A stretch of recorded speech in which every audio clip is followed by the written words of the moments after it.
Hey, Danny, I don't think Control, ROV is wet, ROV is wet. Is Control, communicating. copies.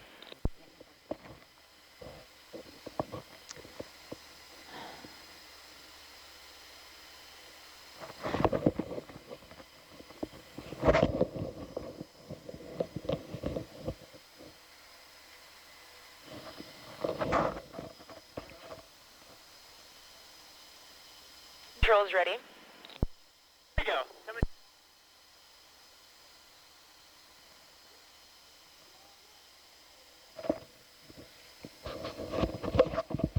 ROV is released. Danny, can you ROV hear is me? released. Danny? Control copies. ROV is passing the stern, passing the stern. Control copies.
Control, Dak, Atlantic, going in the water.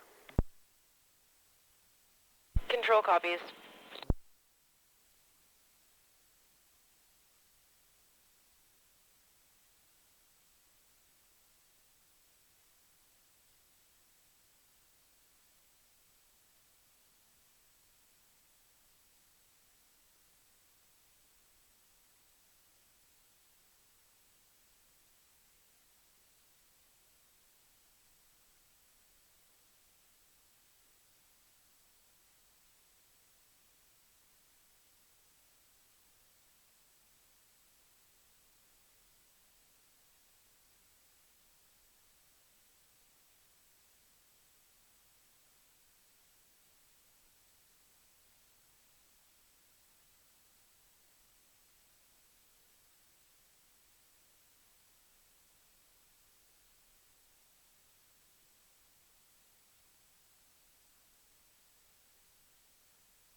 Okay.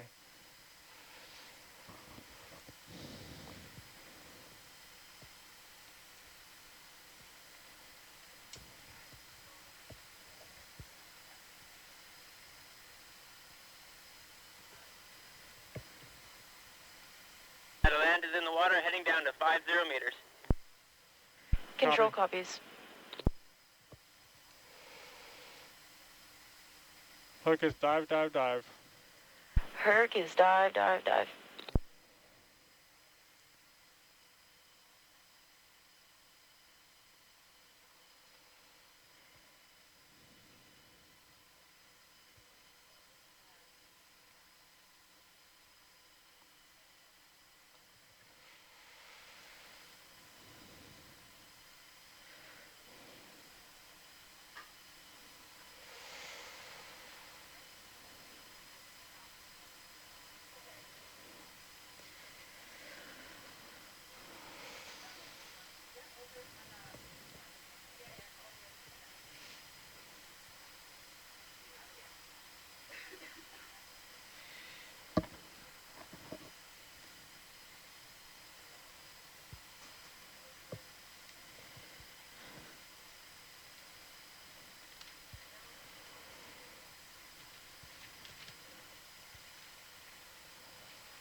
let me know when we are at 50 meters, please.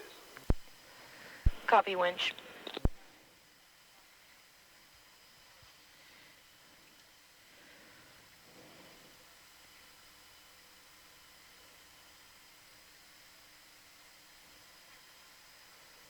I do not have.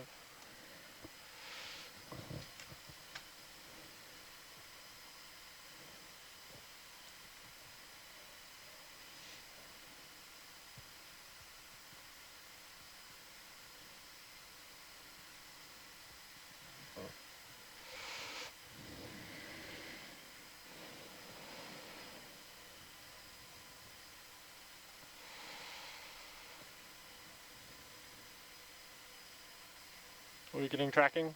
Yep. Okay, good.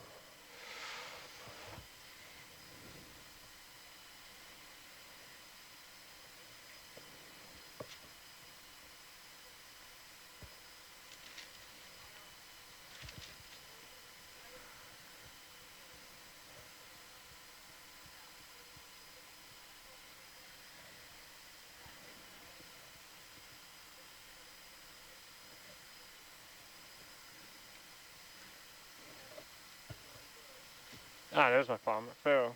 Oh, lovely. It's like I'm not getting my delta. It's hard without having the autopilot up.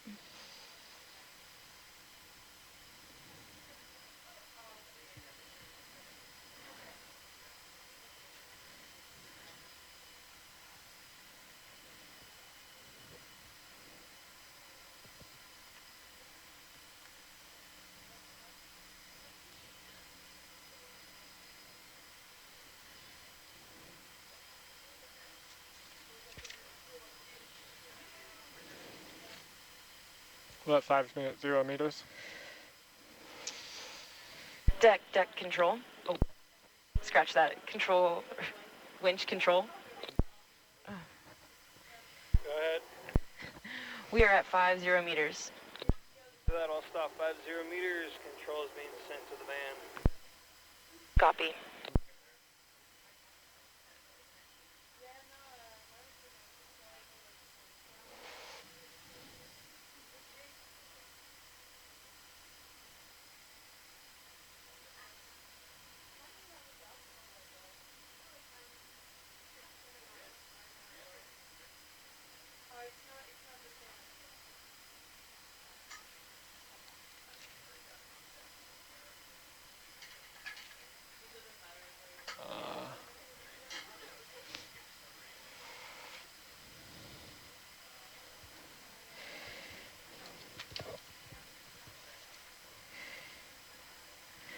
Pilots, do we want to hold ship position?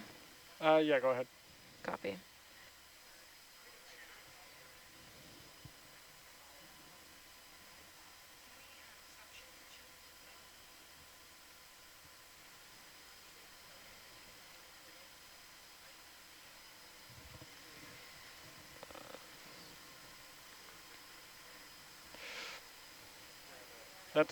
That's in bypass.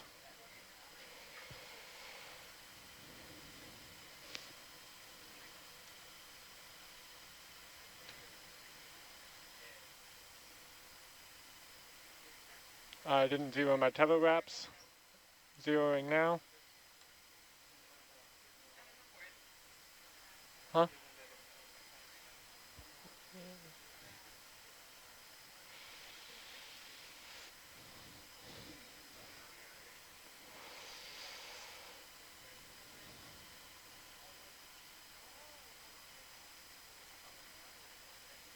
Yep.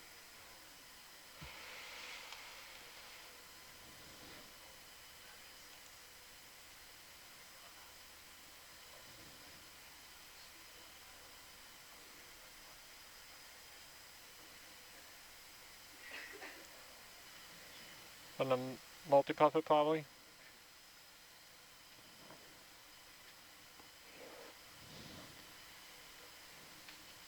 Annette, do you have communications to the multi-puffer?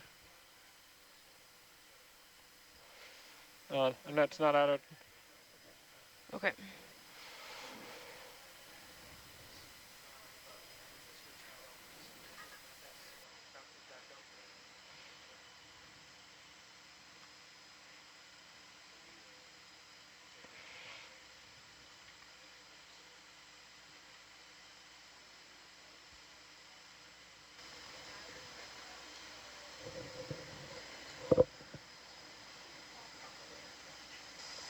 This is an audio slate for dive number H2110. Time is 18 hours, 15 minutes, and 45 seconds. Mark.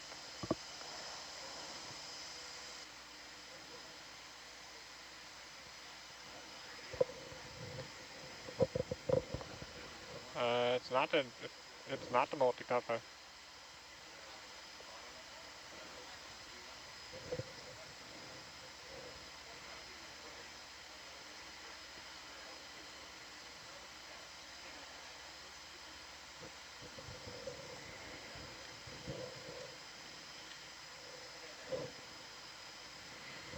Hello, everybody joining us on nautiluslive.org. This is Brittany speaking. This is a Science Communication Fellow on EV Nautilus for this shift here, the 4 to 8 crew. And we are super excited to be joining you once again as we are starting our second dive of NA 174. So we are going to have some blue water here for quite some time as we make our way down to the seamount where we will be starting our exploration. So our total depth is probably going to be about 2,741 meters, and we're estimating that this dive is going to last approximately 14 hours.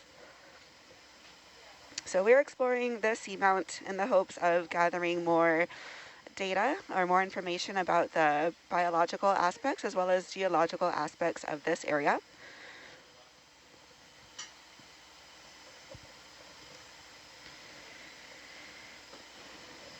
And we are doing so that we can hopefully set up some ways that we can help with conservation of these waters.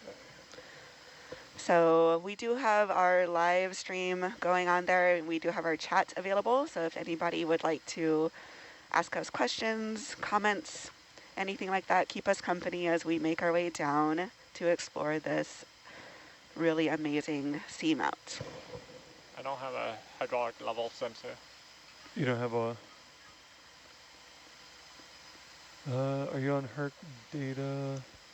That's interesting. This one's saying that 102. I can go ahead and reset the west. Hold on, I'm just going to restart refresh the page. Yeah. No, still not coming up, but it's up there. Yeah. Let me reset the west because it might be frozen. Okay. Yeah, it's the best. Alright, WESP is restarting. Would you know if we have any clue as to what fish these are that we're seeing, these little guys? I actually do not. It's hard to tell. That's up. I got 106 here. Just thought I'd ask. Yeah, some little ones that kind of keep flitting about. Oh yeah. There you go. Okay. Hopefully we can see some sharks. I know, you're not the only one who's wishing for that. Oh, yeah. Yeah, I don't know if you want to start checking for that. Yeah, I can. If you don't mind, I'm going to switch over to our dive salvo. O2 sense gave it a little bit, but not much. Yeah.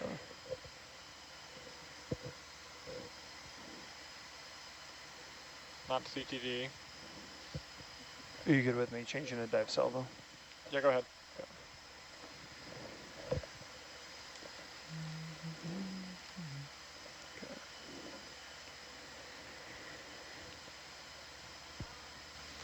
Looks like some of these fish are feeding on these particles that are floating in the water. It's breakfast time. Yeah, so if anybody is joining us online and you're wondering what time it is here where we are diving, it is currently 6:19 a.m. I do not Nice know and what early. this is.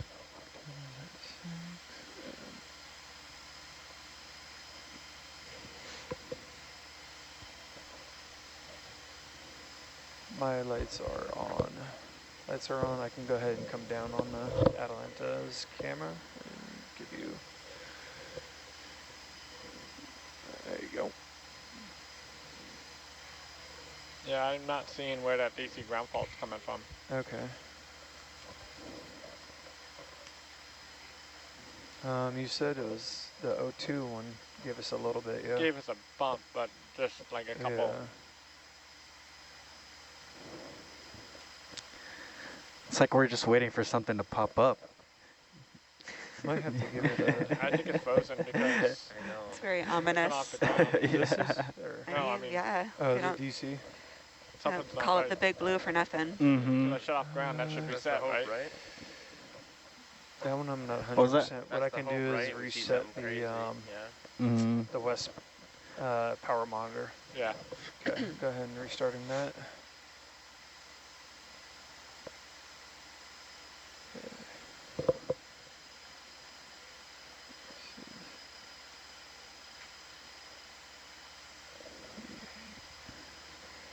All right, so if anybody is new to this Still stream going. and you kind of feel Okay, like you that's need to resetting there. orient yourself a bit, what you're seeing on nautiluslive.org is our live video stream.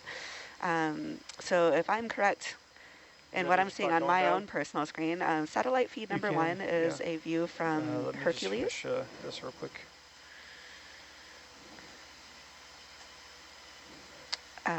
View from our main ROV Hercules is on satellite feed number 1 as well as number 2. Those are both coming from cameras that are on ROV Hercules. And then satellite feed number 3 is from, the top 2 are from Atalanta, which is our second ROV that is looking down onto Hercules. And then those bottom 2 are again those video feeds from Hercules. A little confusing, but hopefully you'll get the hang of it as we continue our exploration.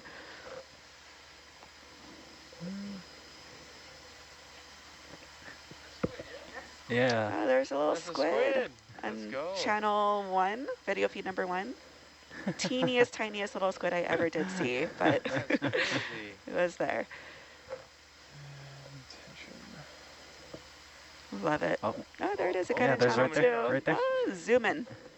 Oh, there are a lot that are appearing now. This is awesome. Oh, yeah. Oh yeah. Oh, yeah. Oh yeah. Okay. I am set here. So, yeah, if you want to see if we can squeeze out whatever is going on. Yeah. Okay.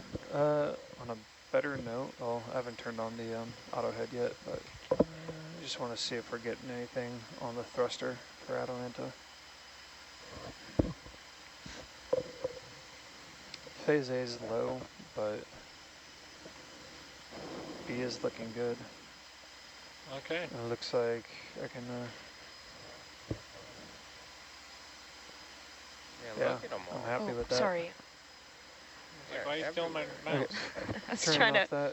mess with the meso. All right. Okay. I'm ready on this side. I'll just keep up with you.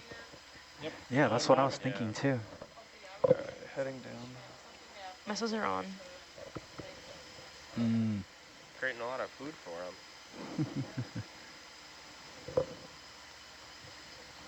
We have some folks online who are wondering if we have ever found any sunken treasure. Ooh. It depends on who you ask. So for example, just our first dive that we did, oh my gosh, the day before yesterday, I'm losing track of time. Yeah, we did find a really awesome rock. So we have our geologist on board, Val, who was very, very excited about the rock that we selected on our first dive.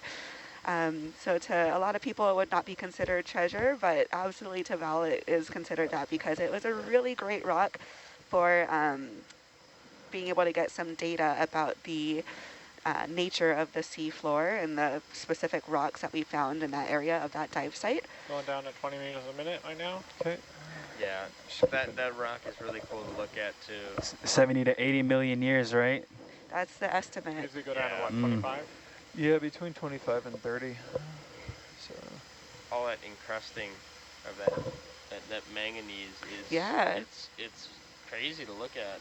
I know. Yeah, he had a very thick ferromanganese crust, Oh and my this gosh, takes yeah. millions of years to deposit. So these layers probably took we're several going down at millions of 25. years Wow. to It's deposit on just- the rock. I just love it. It's In a way, it's treasure for sure. Yeah, right? Treasures in the eye of the beholder. Mhm. yeah. All these samples are so valuable. Oh, yeah.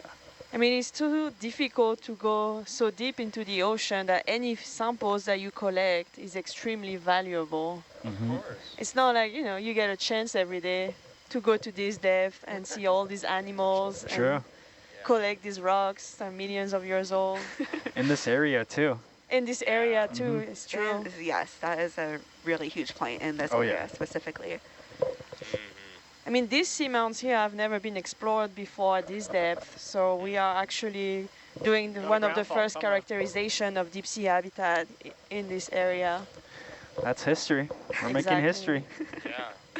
Go team. Well, we hit something. Yeah. Or, I mean, not like an organism, but like a patch of... Ooh, I just saw a siphonophore. Siphonophore? Channel 2.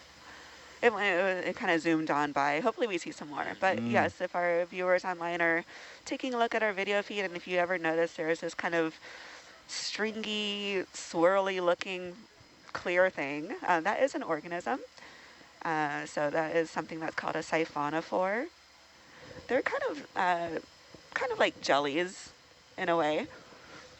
They're kind of like jellies, but unlike a jellyfish, they are actually colonial organisms. So this long string called a siphonophore is just not one animal, but it's a group of animals that are all connected to one another and play different roles within that colony.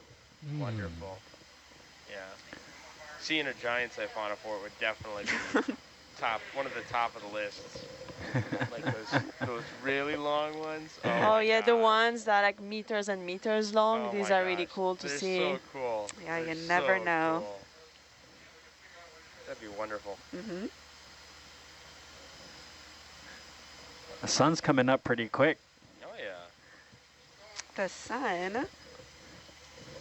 Is that what you said? Yeah, the sun's coming up pretty quick. Oh yeah, look at that sunrise. We should have a sunrise cam the same way that we have that sunset We cam. should, yeah. Since we don't get to see it. We don't get to see either, honestly, yeah. No. Sunrise or the You sunset. get to see it on the screen. Give me a You minute. see it on let the me screen. try to put it up. Kelsey's working on Give it. me a second. Yeah, Kelsey, we got you. We have time. Oh gosh. Yeah, I'm really excited to see what we find in this dive. Since we're so close to Bikini Atoll, it's really interesting. Oh, look at that. What is that? Yeah, I was about to ask. It's like keeping up with us pretty good. Another little fish. So itty bitty. I know. Crazy. Imagine if we did do dives at Bikini, though. That would be crazy. That'd be so cool. I think it'd be a Who little knows bit what we scary would though, see. you know? Yeah. Don't know what you're getting into. It's like that episode of SpongeBob when they go to the deep, deep sea, when they go to rock bottom. Yeah. Into the abyss. I think that's as close as you can get to SpongeBob. Love it. Somebody was asking how do you spell siphonophore, which is a very valid question. So yeah, that jelly-like colonial organism we were talking about just a few moments ago. We were talking about siphonophores, and so that's spelled SIPHONOPHORES.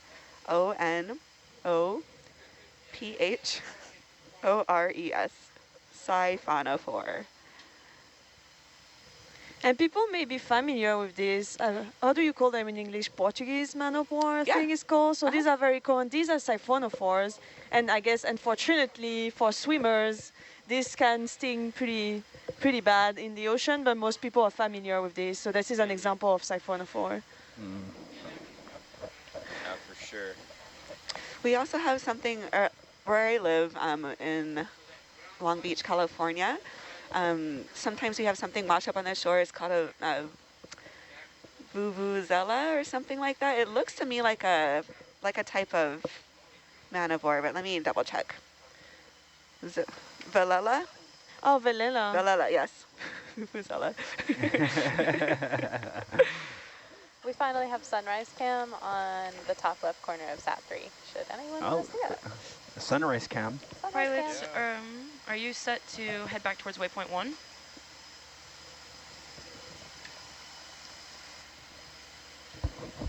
Yeah, I'm moving that way right now.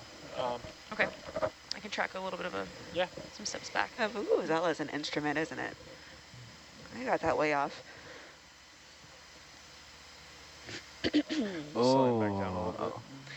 But these Yeah. I think are jellies. Yeah, that's what I've seen. Valella, also known as a by-the-wind sailor. Yeah, they are jellyfish, so they are not siphonophores. Okay, okay, okay. Good to know. Crazy. They're beautiful, though. I'm just getting stretched out again. I got pulled Yeah. back.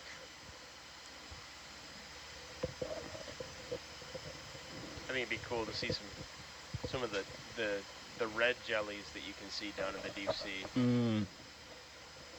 I forget what the name of it is, but I think it's like something like a blood. We got the expert jelly? right here. Blood jelly. They're super cool. They like surround themselves in their tentacles, and they're really interesting. Oh, I see exactly what you're talking about. Actually, maybe? Maybe? Are you talking about a vampires? Not a No, no, vampire. jelly, the jelly. You know those large red jellies that you have in the deep sea?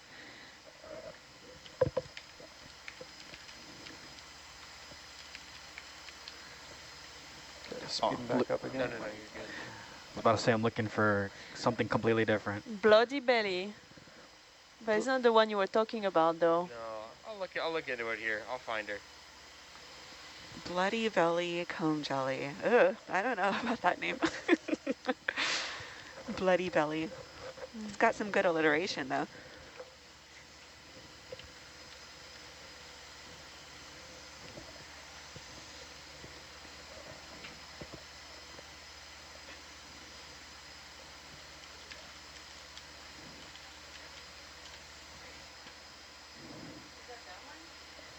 Yes, I am. Okay, sounds good. Thank you. Giant phantom jelly. Giant phantom jelly, is it? This one right? Oh. Is that the one you're talking about? No, it's a different one. There's a different one. There's so many cool ones. There's so many cool ones. We will solve this mystery. That one, yes, that one. Ooh, look at that.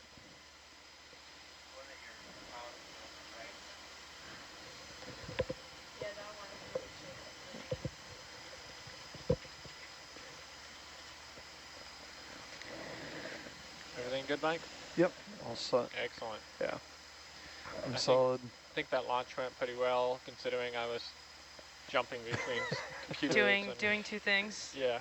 Two pilots at once. And then science was trying to say something to me at the same time, and I'm like... Left and right brain. Little red jelly. Yeah. Maybe we keep trying to make sure that we have... I don't know, I just think, like... the Atalanta pilot not craning. Where they surround themselves in their arms like that. Sounds like a great idea. It's just so pretty. Throw that one out. It's so cool. See what sticks.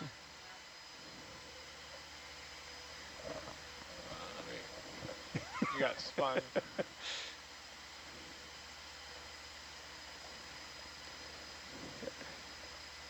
All right.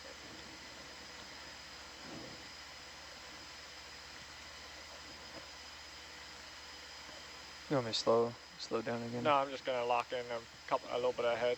Okay. I was hoping auto heading would keep me pulled away, but... All right. I'm starting to beat you down, so... When we first started this watch the other day, we were like right in the middle of a dive and we didn't get a chance to introduce ourselves very much, and so we can go ahead and take that time to do this a bit more in depth now. I was getting some questions in the chat like, Brittany, who are you? What do you like to do? And I was like, we're diving. So now I have the time to do so. So hello everybody, my name is Brittany. I am the lead science communication fellow on NA 174. This is my second time on the ship and I am just thrilled to be back here. Dreams really do come true for sure. So yeah, very excited to be in this seat once again. When I'm not on the ship, I do work at the California Science Center in Los Angeles, and I work there as a lead educator. So we are a free museum. We have everybody is able to come on and check out science and explore science with us. Very, very fun job. But yeah, they let me go for the second time so I can come back on the ship and do some amazing real-time exploration of the deep sea. So that's a little bit about me. I think somebody was asking last night what my favorite sea creature is. I'm obsessed with whales. I try to try to tone it down when I'm on watch, but definitely on the lookout for whales whenever I can. When we're on the ship, I'm just kind of scanning around. I go whale watching anytime, any chance I get. So yeah, that's a bit about me. And I'll just go ahead and we'll do one of these. I don't know what direction that is, but Fanny, you could go. My brain isn't working so hard right now. Go ahead and introduce yourself, Fanny. Hello, everyone. I'm Fanny. I'm one of the co-lead scientists on this expedition. I am a biologist, actually more specifically a deep sea ecologist. And this is my third time on the Nautilus. However, the last time I was on this ship was 10 years ago, so that was quite a while ago. Things have changed quite a bit during that time. And when I'm not here on the ship, I am an assistant professor at the University of Hawaii.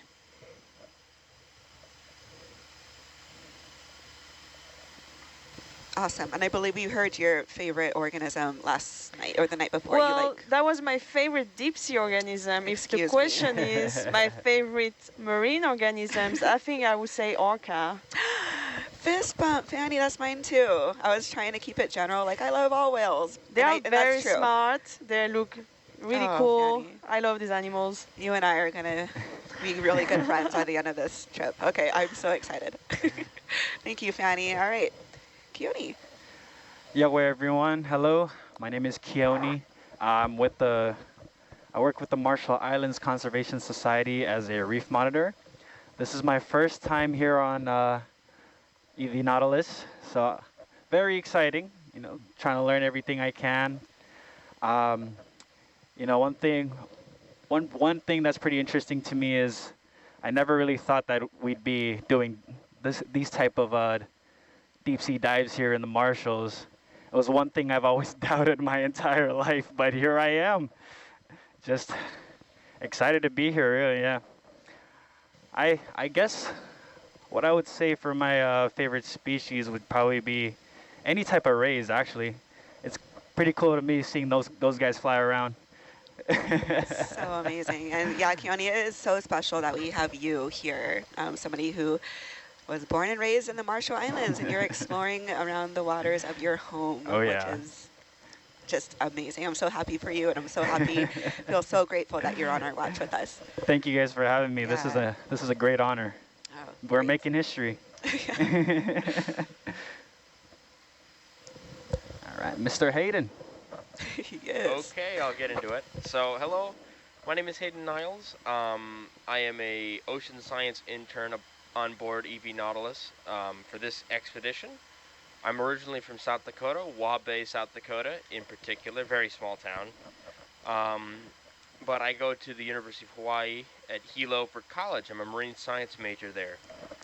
And yeah, I think I talked about it on the last watch that I was on. But if I had a species, it would definitely be a lot of deep sea squid. Colossal squid in particular. I think the more realistic one to see on this watch would be strawberry squid. I think that would be really, really cool to see, but that's just my own opinion. So yeah. Cool. Am I next? Yes. Okay. Hi, everyone. My name is Isabella Monaco. I am a navigator on board EV Nautilus. When I'm not in this navigating seat, I'm a mapper, so I also do seafloor mapping for this research vessel. And I'm a contractor, so I do this quite full time. Yeah, and that's me. Thanks, Isabella. So Danny, whenever you have the chance, we'd love to hear from you. Hi everyone, I'm Danny Hinshaw. I'm an ROV pilot with Nautilus. I'm a contractor, independent contractor, and I've been doing this several years now, and I love it every time I come out here. Yay. I'll go next. My name is Mike Burns. I am the Atalanta pilot for the shift.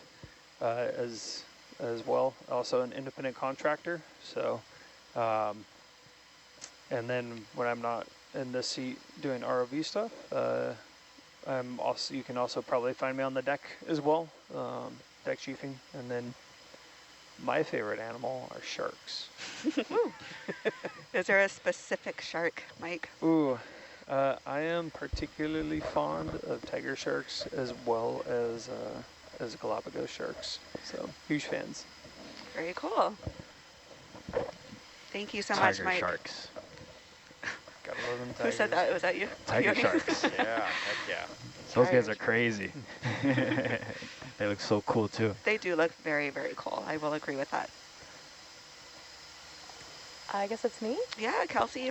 Yeah, so I'm Kelsey. I'm the video engineer intern this year. I am normally a regular old camera operator based out of Alaska.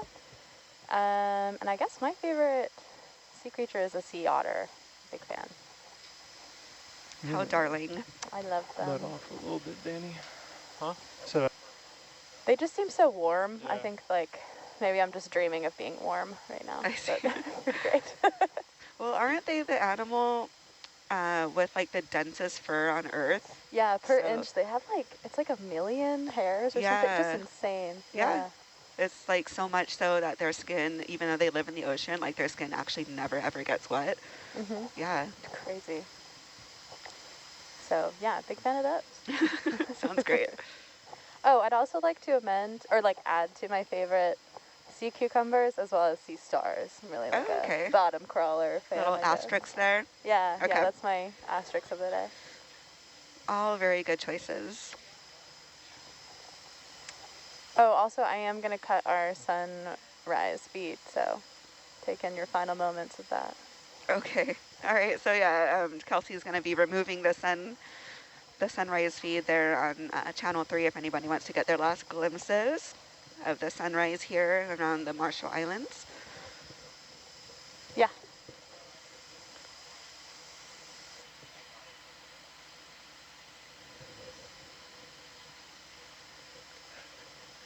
there we go. That's more like Alright. it. There it is.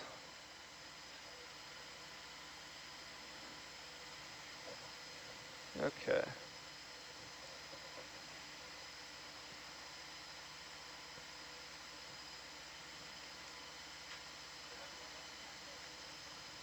What's our bottom depth? Sorry? Bottom depth? 2741. Okay, we got 116 minutes. Mm-hmm. Danny, was that 116 minutes before we reach our before we reach the seamount? It seems like bottom will be at about 100 minutes or so. 100 minutes. All right. It's fluctuating. Okay. Give or take. At long time. Yeah. We're going to get to know each other real well.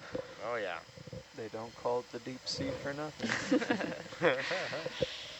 Sorry, I got jokes all day long. That's wonderful.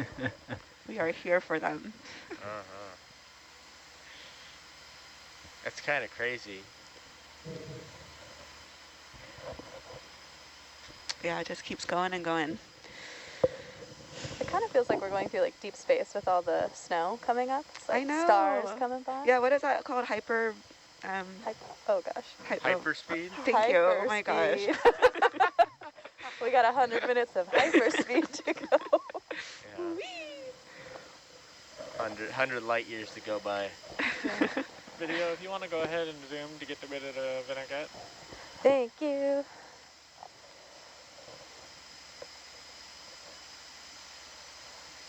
I might just go a little further to get the handout, just for the fun of it. Thank you.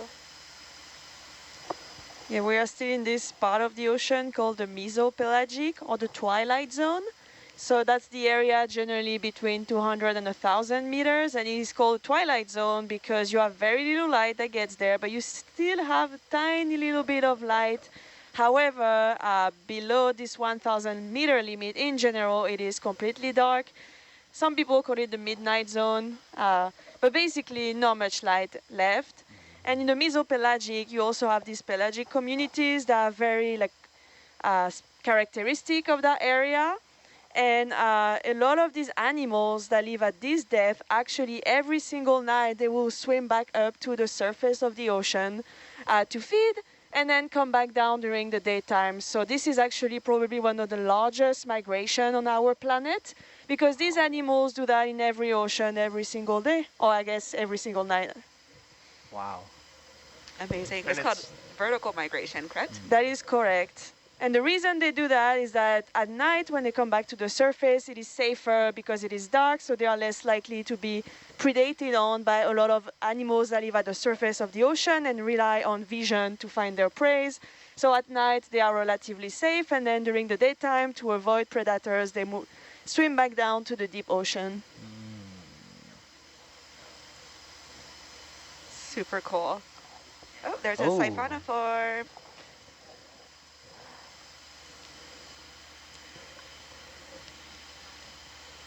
Have you guys ever seen any anglerfish? They are actually pretty small, so you think when you see the photos, right, that they look like giant, but in the pelagic, they are like relatively small. So I would say maybe I have, but I'm not sure. Hopefully we can catch some. Yeah, that'd be really cool to see one. Oh yeah. There's a type that we do see fairly commonly. It's called a chaunacops. Oh.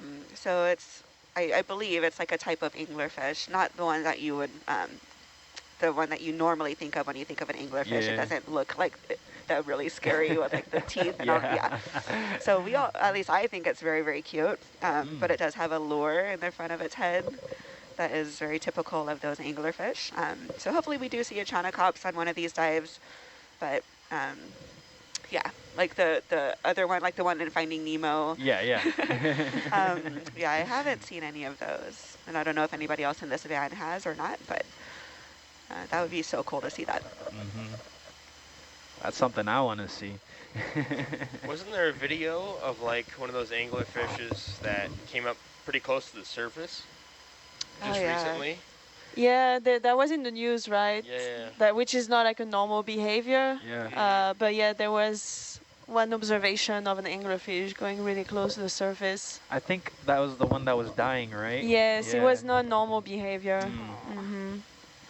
Such a beautiful video, though. Yeah.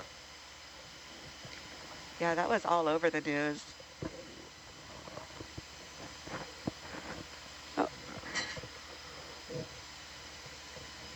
So back to the mesopelagic, right? A lot of this is really unexplored, correct? That is correct. And a lot of the, I would say, deep sea exploration is often focused on the seafloor. Also because studying the water column is more difficult. There is now a research institute, and that's something that we can do also when we go down, where they do these pelagic transects, so in the water, to try to observe pelagic communities, but it is still not as common, so there's still very little known about these communities. Another way to learn more about this is to tow a net behind the ship and just sample these animals to look at what the community is. But again, there's still a lot that we don't know about them. But we know that in terms of biomass, right, worldwide, these represent a very important component of our ocean, and they have really high biomass. So they are very common and very important as part of the ecosystem. So it is very important for us also to try to know a little bit more about these organisms. Of course, yeah.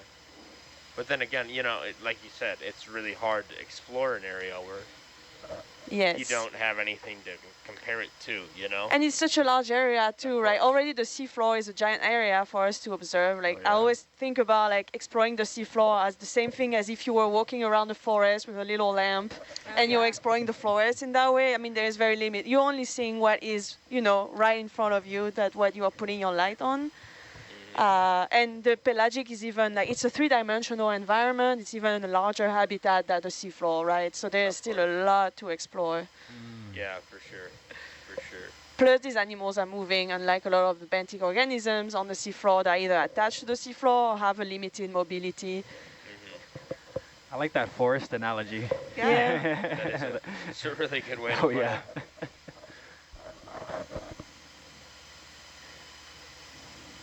So interesting. So we are getting a few more questions in the chat that I wanted to address. Some folks are wondering, how deep are we going today? So our expected max depth is 2,741 meters, and currently we are at about 675 meters. So we still have quite a ways to go. And the goal of this dive, we are trying to, as kind of like what Fanny was just talking about, we're trying to just get a better idea of what is here in the deep sea. So what kinds of organisms are living in the deep sea and calling this area their home, and also what does the geologic landscape, seascape, look like. So we do have a geologist on board who's very interested in obtaining a few rock samples in order to get a better, clearer idea of what the seafloor is made up of here, and if it could tell us any stories about how old this part of the planet is, all kinds of really amazing things like that. So in a nutshell, we're looking for information about the biology and information about the geology.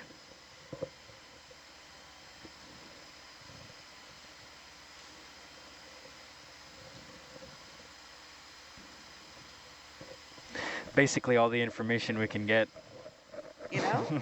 Yeah, so in general, that really is what we are exploring. So we don't have like a specific goal per se. I mean, we do have some scientists on board who are interested in specific things more or less, but really it just boils down to exploration in hopes of just getting more information so that we can know how to move forward in our conservation efforts of these waters around the Marshalls. For sure.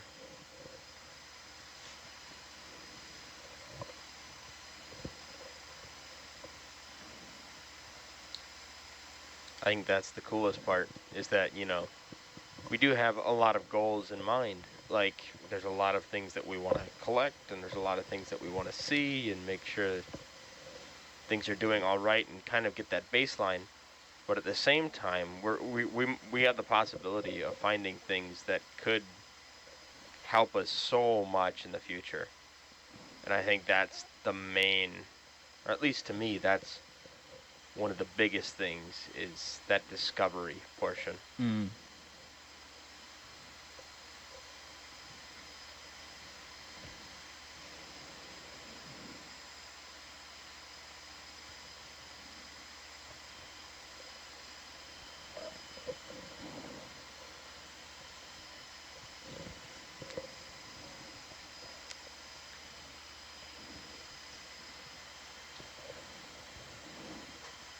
Okay, I see we have another question.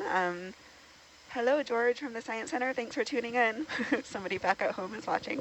Yeah, so the light that we are currently seeing is actually coming from our ROVs. So we do have two ROVs that we are using in order to dive and explore. We are using ROV Hercules as well as ROV Atalanta.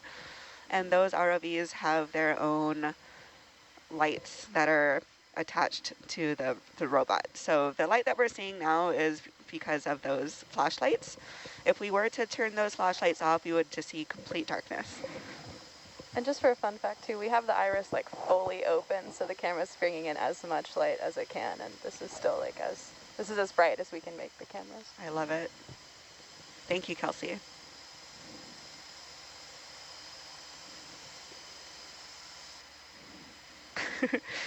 Would you say that you are boldly going where no one has gone before? Yes. I don't know who wrote that comment, but that's awesome. And then we did have a question a while ago about the ROV pilots themselves. So that we have somebody who's curious to know, did you like have to go to a special school to become an ROV pilot, or how does one become an ROV pilot on EV Nautilus? Danny, yeah, go ahead, thanks. Well, to answer that question, it can be done a number of ways. There's a lot of people who come from the industry, oil and gas, but there's also a lot of people who come from engineering disciplines. One thing that helps is video games. If you're good with video games, you kind of catch on pretty quickly, but you want to be in a discipline that is related to subsea robotics, like mechanical engineering, electrical engineering, subsea engineering. Some kind of engineering discipline is advantageous.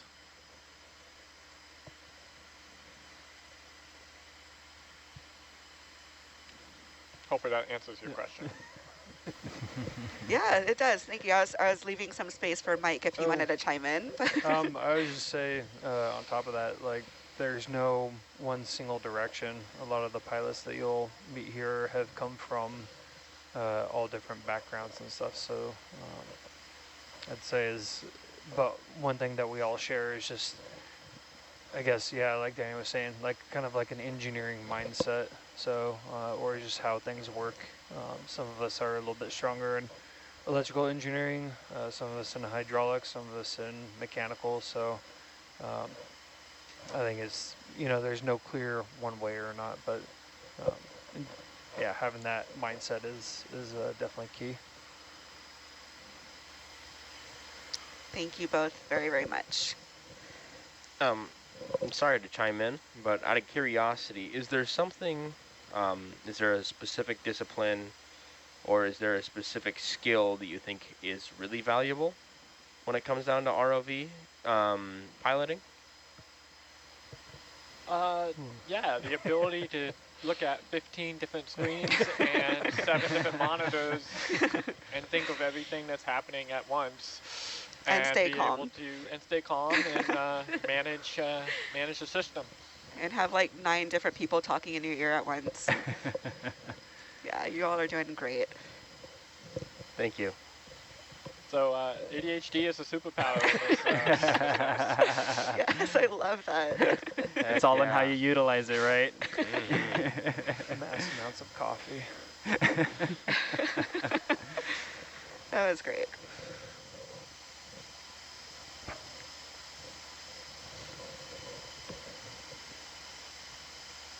So Brittany, I'm curious how you heard about this whole thing. How did you get into it? Okay, so I saw a post on Facebook once upon a time that there was an opening for a science communication fellow on EV Nautilus, and I was like, that sounds cool. I had seen clips of, the highlights and everything from EV Nautilus. It always looked like it was so much fun, but when I saw that there was a post for educators to be able to come on the ship and to be a science communication fellow, I was like, that sounds amazing. So I applied and I was awarded the fellowship in 2023. Came on the ship and we were exploring around the Johnston Atoll region, about 700 miles west of Hawaii. And it changed my life. I loved every single second of being on the ship. And so I applied again last year to become a lead science communication fellow, and I was awarded that. So here I am on the ship again.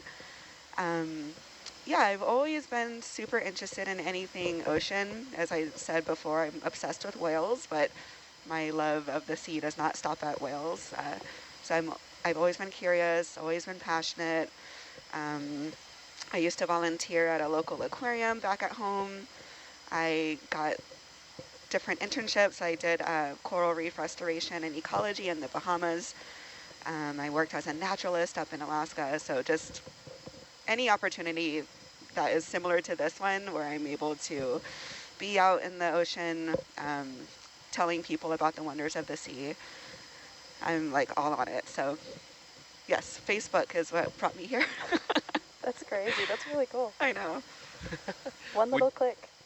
The current's a little strong. Huh? The current's a little strong. Somebody else talking. Yeah. Oh, my bad.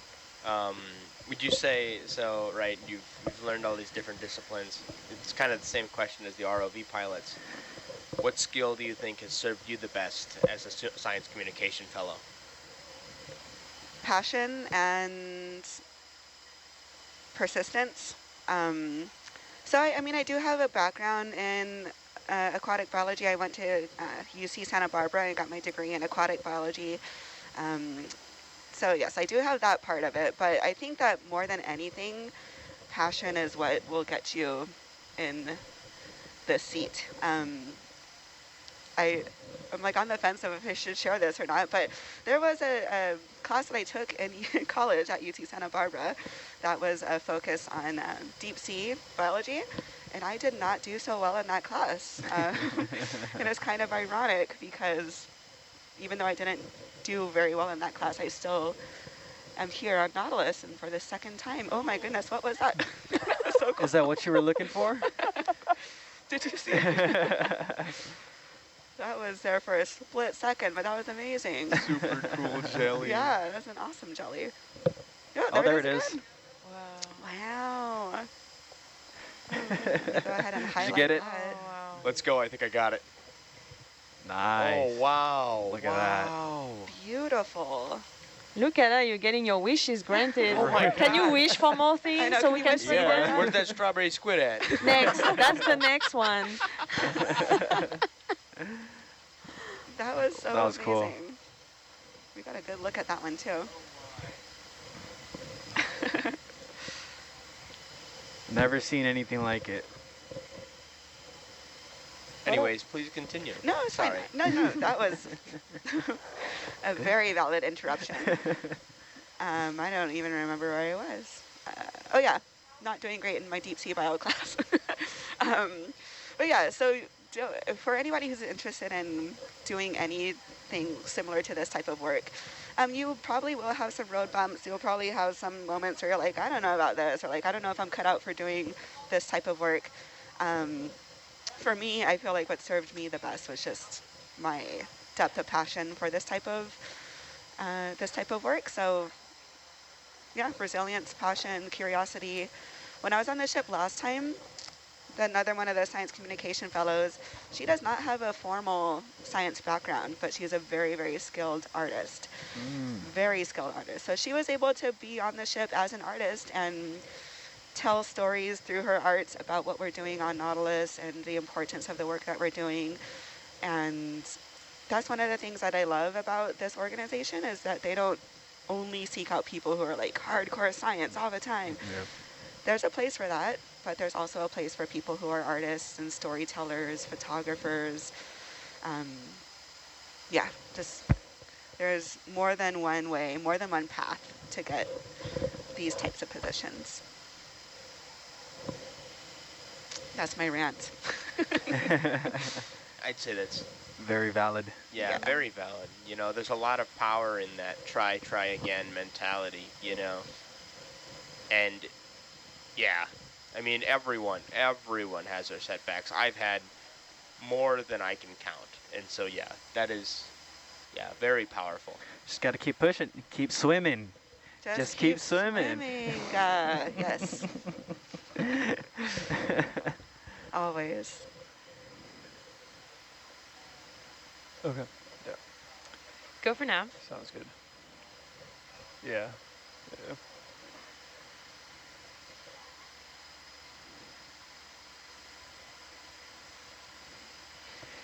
Copy. All of it's looking good.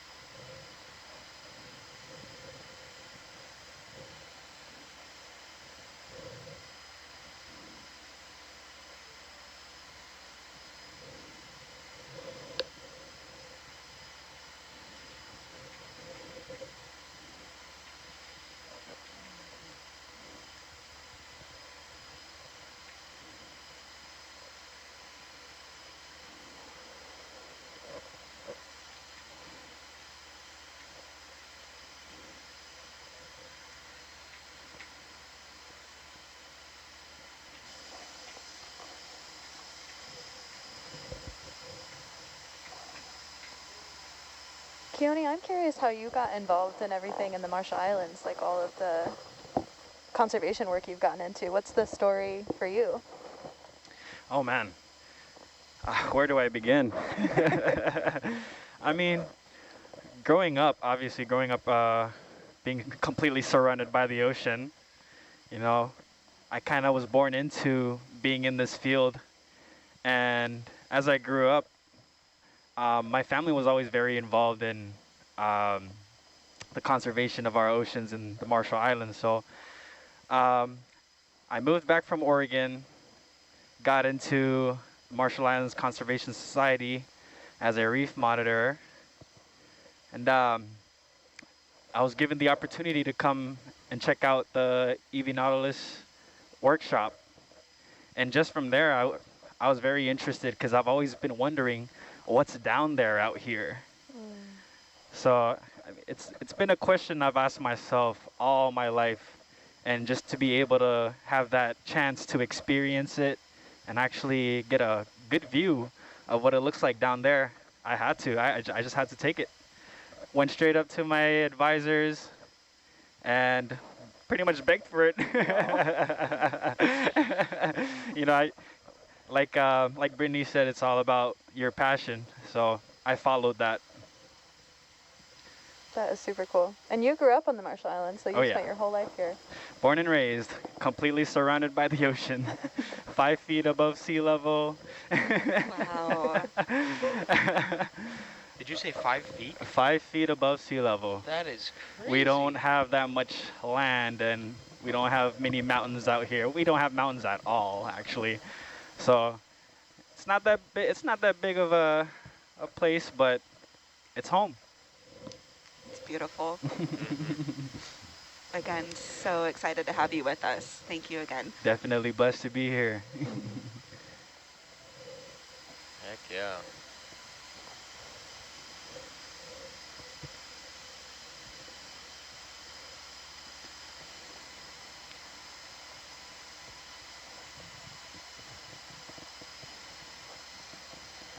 All right, we're getting a few more questions about the ROVs once again. So we have some people online who are wondering how long is the cord that is connected to the ROVs, and what is the descent rate? Well, the cable from the ship is 7 kilometers. Wow. But the cable between the two ROVs, Atalanta and Hercules, is 30 meters. And right now we are descending about 30 meters a minute. Thank you so much, Danny. So yeah, an update on our depth currently. We are just about at 1,110 meters. And again, we are aiming for 2,741 meters. That's where we are going to be starting our exploration of this seamount.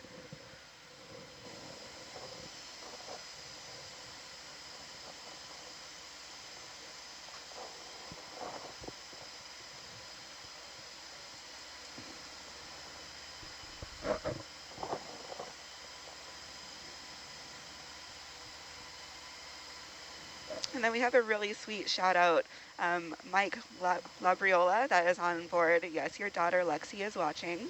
It's really, really sweet.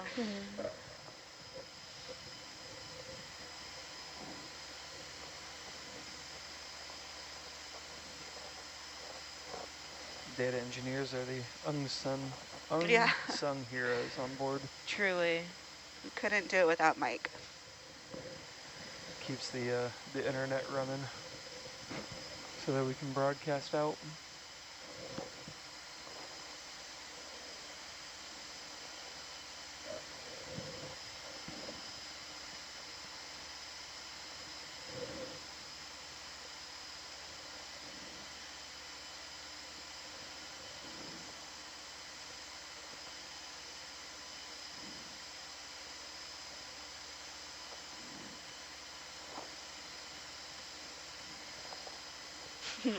Someone's asking, did we find out if anyone on crew believes the megalodon is still around? I did not do my homework.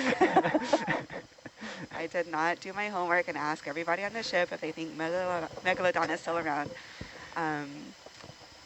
So I still don't know. But it was something that is really cool. I believe a few expeditions ago, like a few years ago, there was a rock that was sampled on one of our expeditions. We brought it back onto the ship, cut it open, And lo and behold, it was actually a megalodon tooth fossil. Whoa. Yeah, I forget what expedition that was. I can see if I can do a deep dive and retrieve that information. But yeah, megalodon teeth are very much a thing. That'd be so cool if we had that happen again on this expedition. Who knows? This is actually something relatively common when you work in the abyssal environment, and especially in this area called the Clarion-Clipperton Zone, which is in the central Pacific, somewhere between Hawaii and Mexico. You have in this environment, there's like what we call polymetallic nodules, which looks like kind of rocks, pebbles, black pebbles that are full of metals, and these are of interest for commercial mining. And when you sample these nodules, very often inside the nodule you have a megalodon tooth. We found that so many times, either like other shark teeth or megalodon. So what happened is that they kind of serve as the nuclear, and then the metals just precipitate and go around those. So it can be a grain of sand or it can be a shark tooth. And we found these megalodon like teeth, like I would not say like all the time, but it is not that rare that you would find it. Really? I mean, really cool. If you think about it, it does make sense, right? These giant sharks swimming around pretty much everywhere, and then shedding off teeth every once in a while, like very often. Like you find megalodon teeth a lot, I'm guessing. I mean, relatively speaking, like Yeah, I think more than people think. comparatively to other fossils, I'd say that's one of the ones that would be like you would The find one. that. You know? That's crazy to think about, actually. Who knows? There might be one swimming somewhere. We're talking about 7 different seas, and it's a big blue area. It's got to be out there, right? So maybe there's our answer. We have a couple of crewmates who think that maybe megalodon might be around. You never know. I don't know. I don't think it exists, but I think It did exist at one point. Oh yeah. Oh yeah. Yeah. But I've got a feeling that there's something. There's got to be something out there that is like that level of scary that we just haven't found yet. We just. That's what I believe. Yeah. Maybe I'm crazy for that. I'm with you on that one. We just don't know, right? And so again, that's a large reason why we're doing this type of exploration, because the deep sea is just so unexplored. And so we're very excited to be doing this work live right now. Yeah, who knows what we're going to find. That's the best part about it. Yes, Yeah, it is. it really is.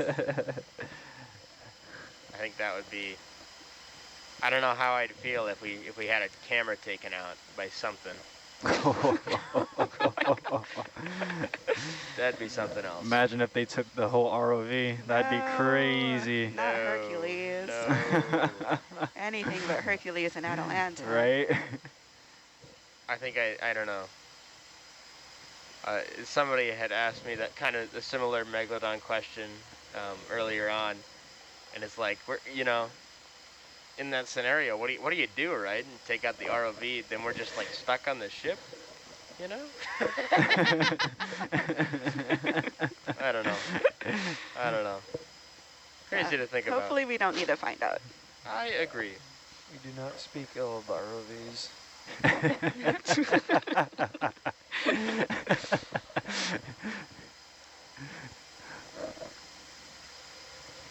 So yes, what we're talking about, megalodons.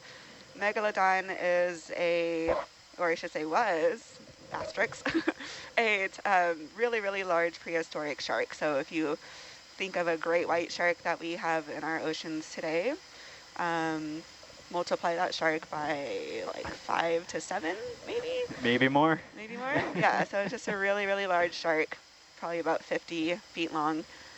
That was a megalodon, and to this day we are still finding their teeth. And so if you're wondering how big a megalodon tooth could be, it's probably about the size of your palm, so a very, very large shark indeed. Wow. And I see that we do have Darlene tuning in. Hello, Darlene. And hi, Mom. I see you in there too. Thank you. Have to say hi to Mom. Shout out, Mom. Yeah. Yeah.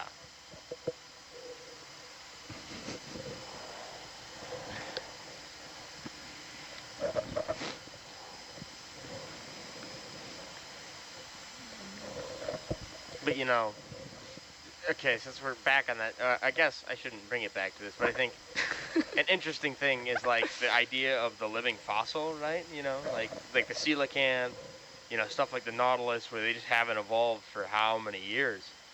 I think that's another thing that's really interesting is like, are there still organisms out there that are from those prehistoric days that we just haven't found yet? Yeah. Yeah, that's another thing that I also find pretty interesting. Alligators, crocodiles, sharks. Yeah, yeah. Is that why you like sharks, Mike? Turtles. Not gonna say, you know, sharks. Been around for a while. Hanging out. Doing the good Lord's work. What was that? Said doing good work. Doing good work. Sharks.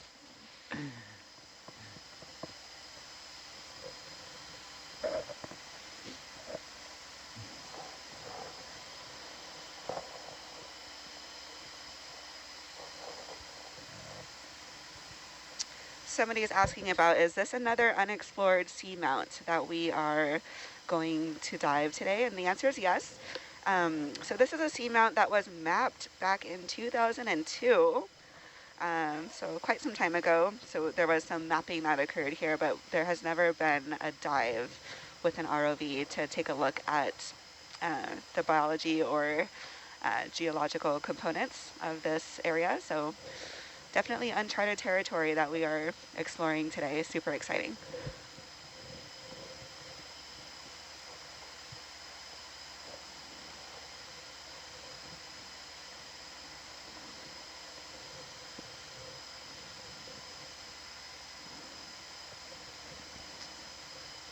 And we are getting some questions about ship life. So what kinds of things do we do when we're not on watch? How do we keep ourselves entertained?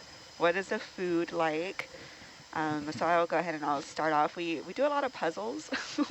There are some really beautiful puzzles that we have on the ship. So we just kind of have those in like a rotation and we all work on them together as a team.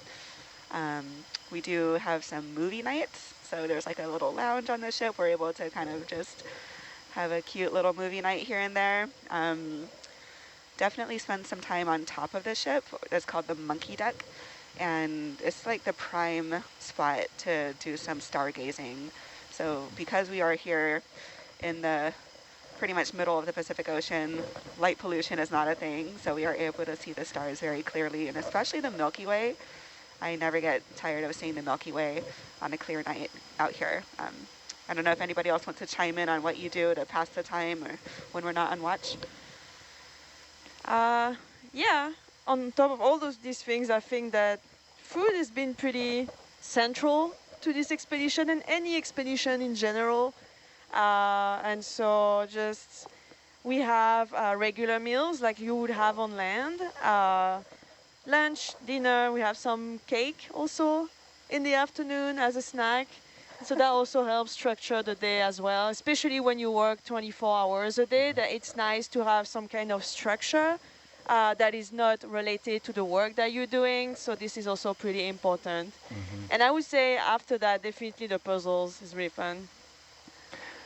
I think my favorite part about all of this is all these different stories. I mean, everyone comes from different walks of life, and we all have so many backgrounds that we can just talk about all day. So that's definitely something I enjoy doing out here. Just hear all these different stories. No, yeah, that's a very good point. Yeah, ship is very diverse. Oh yeah. So diverse. Yeah.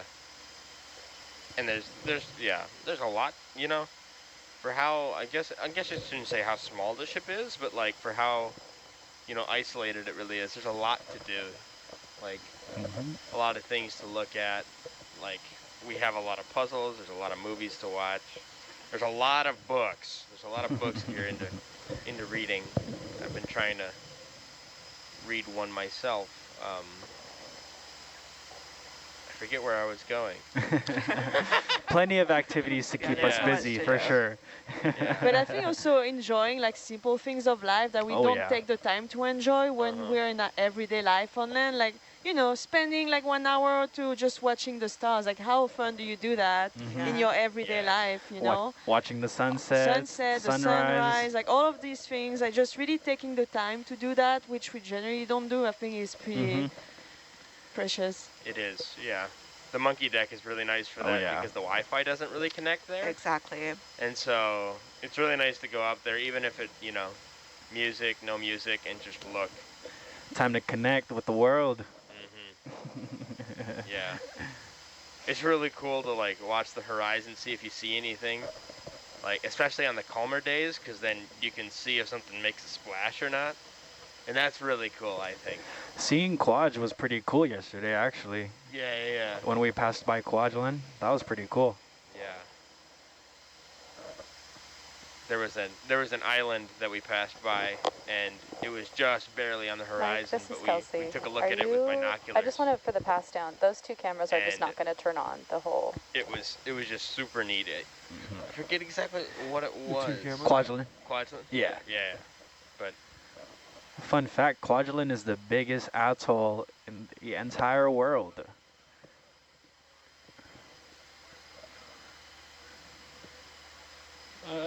They were on. They shut off. Gotcha. I'm getting it.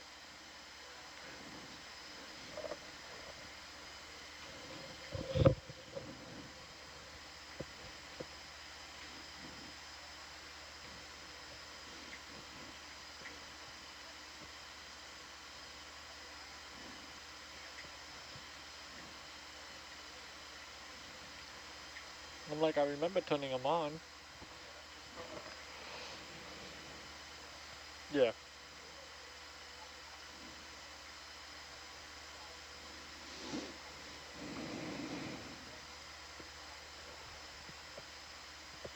Atalanta, current sensor is not working.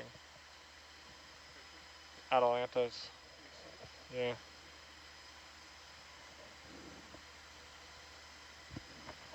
And we don't have a reset button on that one. No, the current sensor. Atalanta.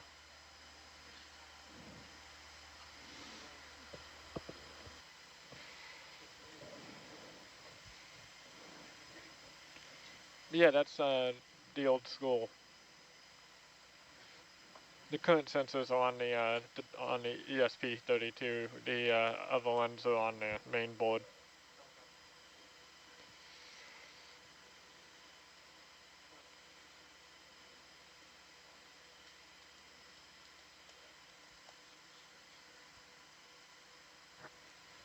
Not a big deal.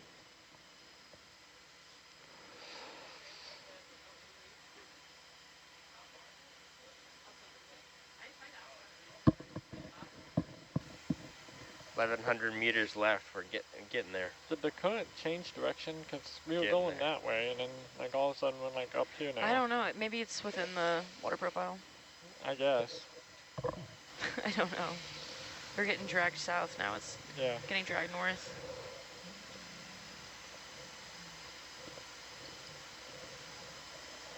Got like 1,000 meters to go, so.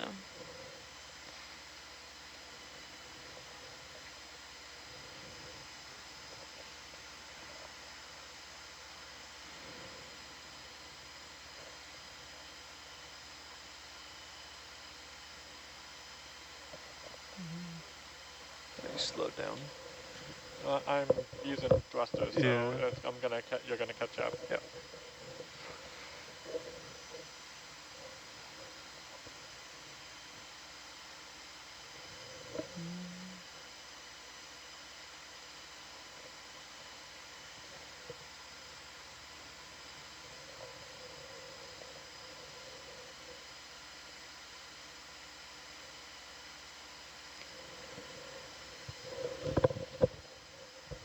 So Mike, I think you might know the answer to this question. We are having some viewers who are curious about why are we using Atalanta now instead of Argus? Do you know what happened there?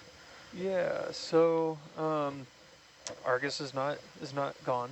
Argus is just not on board the ship right now. We've had a lot of people concerned about what happened to Argus. We switched over to Atalanta. Atalanta, we were able to put more weight onto it, but Atalanta is also a smaller package. So not only is it a little bit more manageable to handle, but as you can see on our deck, we have that big blue covered object, which is the Drix. So with Argus on board, it really kind of limits the amount of space that we can have with Argus as well as the Drix. Atalanta being a bit smaller, and now still weighing in at a pretty decent amount after we added lead bricks to it, can fulfill that component with that Argus used to fill. So that is why one of the larger reasons that we made that switch over.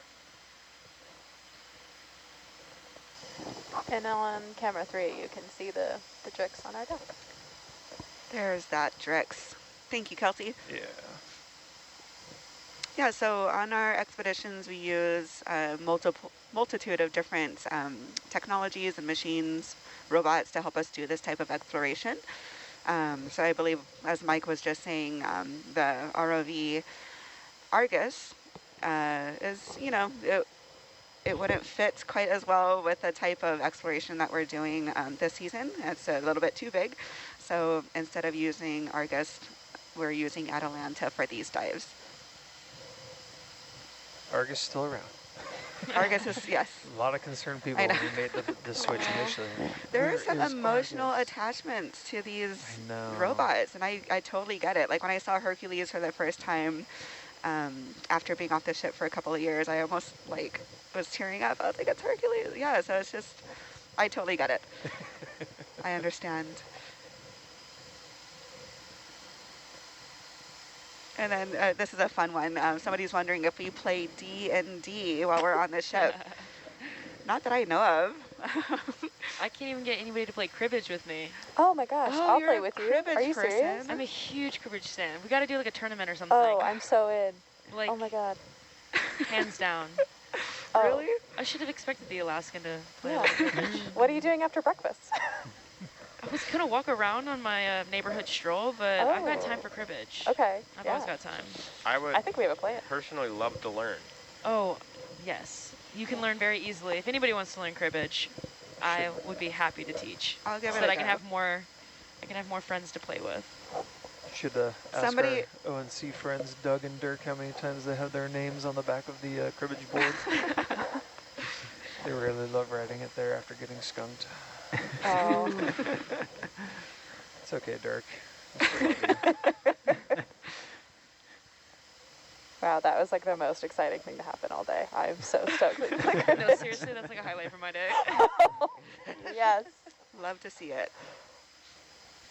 Somebody tried to teach me cribbage last time I was on the ship, and it just totally went over my head. So It's okay. I've taught a couple people. I feel like I'm really confident in being able to teach you. And I don't know if it's absolutely true, but I'm pretty sure that cribbage was like created by sailors, right? Right? I do think that's true. So, which kind of makes sense because the game doesn't make sense. So it feels like sailors were the ones that like got out there and created it. They had like scurvy and they hadn't seen land for 3 months, and they were just like, yeah, let me just, I don't know, pick up this game. Yeah, let's take a plank off the wall and drill some holes into it. exactly. I mean, you only need to count to 15. You got both hands and Exactly, in in one foot. Exactly. Yeah. That's all you really need. all right. So anyway, I think it's just a part of if you're sailing out here, you got to get into the cribbage life. Yeah. I'll give it another go, just for you. Yay! I do feel like a lot of us read a lot of books, though. Like, I don't know how many books everyone in this room read in the transit gosh. over here, but Yes. Especially on my mapping watches, I've been taking on a lot of books. oh yeah. That I'm is on my fair. 3rd one since getting on board. Oh, wow. I'm on my 5th. Oh my. It's okay. Mapping it really creates space for reading. I'm on my 2nd. Oh, nice. Has anybody read, what is it, 1,000 Leagues, 10,000 Leagues to the Sea? 20,000 need leagues to. into the sea. Has anybody read it this go? No. Have you? No. No, I read it once. It was good. That's good. This is good. It was good. Was good. Was good. Would recommend. Won't reread. That's fair. Could you give it like a rating out of 10, in your personal opinion? Probably like on Goodreads, you got to do it on stars. So I'm thinking like 4 stars for me. Oh, that's pretty But good. there's just there's so many to-read books that I rarely reread, if that makes sense. It's no fault of the book. Just a personal Do you thing. have? Valid. Do you happen to have like a favorite book though? Ooh.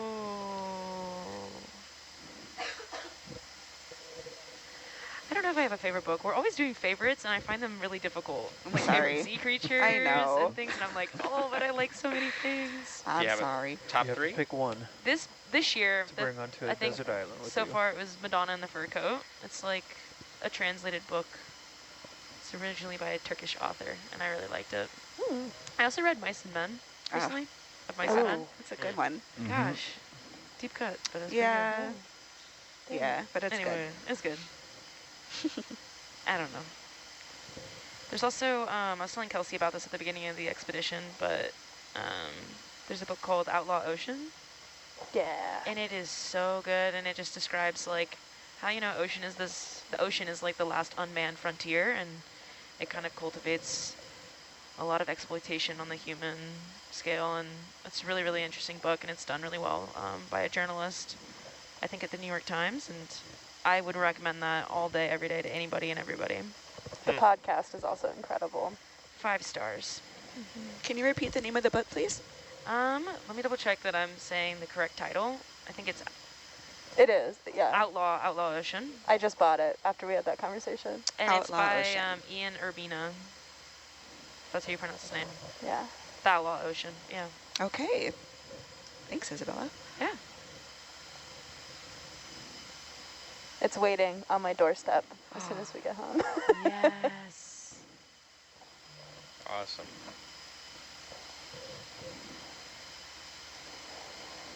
I read The Wager like a month ago. I think Annette is reading it right now, but it's pretty good book. And what is that one about? It's like this massive like boat shipwreck that happened around like they went through Drake's Passage and it like ripped the ship apart, and then how they kind of got through and survived it, and had different like factions when they landed on shore. It's like pretty crazy, but it's all true from like journal entries from the people that survived, and pretty interesting. That's crazy. Yeah, Yeah. especially like the actual real journal entries. Yeah. Whoa. I love it. Those survival scenarios are always so interesting to me. Mm-hmm. How different they are, but at the same time, so similar. I just got done reading a book that was written in like 1945 called The Raft. And I found like this really old copy of it in like an ancient bookstore. And so it's like this really old cracked binding book. And it was written by a guy who was a pilot during World War II. It crashed the plane with 2 people he like didn't know. They just happened to be on his plane that day. And the 3 of them were stuck on a raft in these waters for like 63 days, I think. And they went to like an island and then got back on their raft, and it's this crazy story, and they survived after 63 days. That is crazy. Yeah. I was going to say, if you haven't read the book Adrift yet, it's another good one. Ooh, I haven't. About a sailor who ends up in a life raft, and I forget how many days it is. It's somewhere like in the 60s or 70s. Oh, That's wow. so But insane. basically just floated over, it was in the Atlantic. So I'm adding that to my list right Yeah. now. Adrift.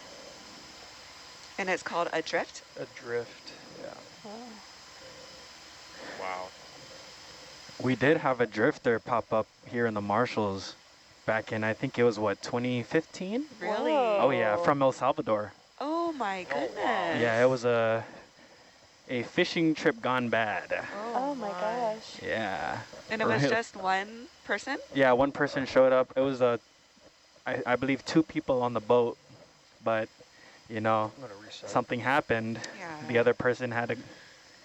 Yeah. Yeah. So. Across the entire Pacific. Oh yeah, it was Wow. crazy. It was crazy. They were out there for months. I believe Oh my. almost a little over a year or a little What? under a year was the amount of time they were out there. But yeah, he was when they brought him back to Madro, you could easily tell that this guy was very like out of it. He was completely out of Yeah. it. That makes a lot of sense. Mm-hmm. Oh my gosh. It was sad. It was sad to Try see. it one more time. That's crazy. Well, I hope he's doing a lot better wherever he is now. You told him that it wasn't El Salvador anymore, right?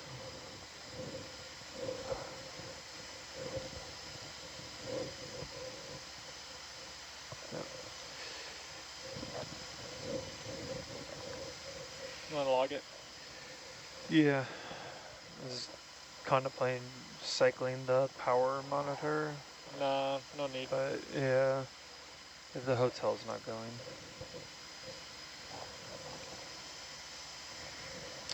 So it looks like we just passed the 2,000 meter mark. We are now at 2,009 meters deep. And once again, we are aiming for 2,741 meters to start our exploration of this, of this unexplored seamount.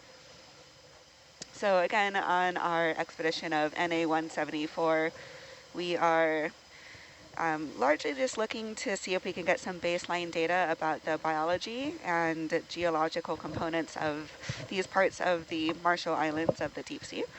So we're seeing if we can get that data collected so that we can have a better idea of how to guide conservation practices.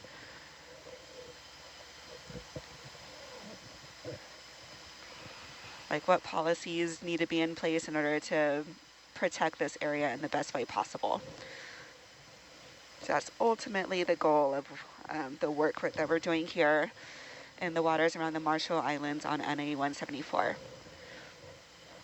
And if you're just joining us, we haven't introduced ourselves in a while. So once again, my name is Brittany. I'm one of the Science Communication Fellows aboard EV Nautilus on this expedition. Super, super excited to be here.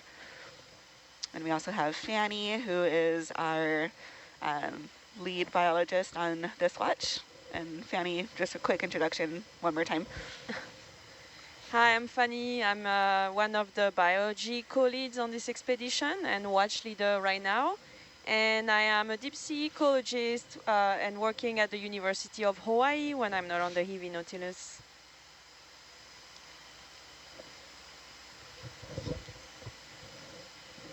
And then we also have Keone, who is joining us from the Marshall Islands. So introduce yourself, Keone.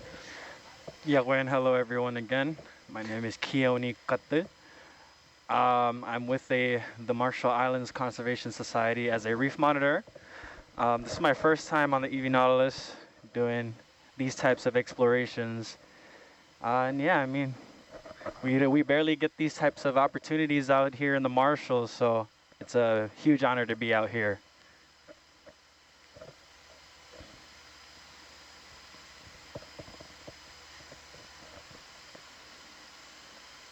I think I can join from that. I'm next in line. So I'm Hayden Niles. I'm the ocean science intern on board for this watch on board EV Nautilus. Sorry. I know, that was cool. Thought we'd seen something.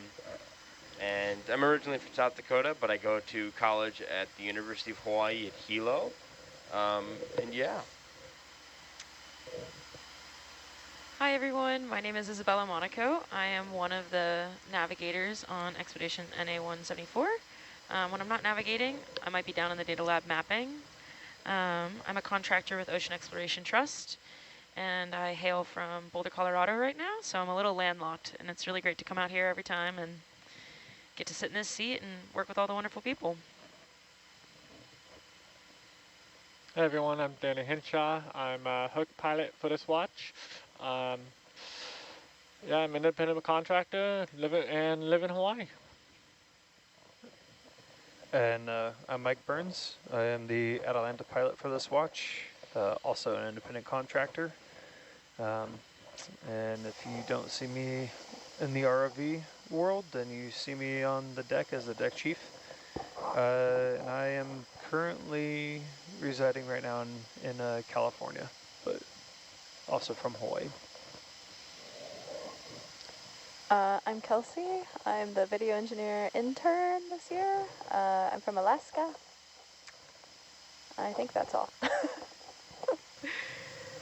Cool. Yeah, so again, just anybody who is just recently joining us on nautiluslive.org, there's just a round of intros so that you can get to know the 4 to 8 crew a little bit more.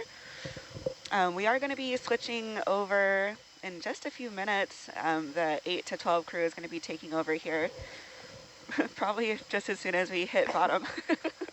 So we're going to pass the torch right around the time when we're about to start exploring this seamount.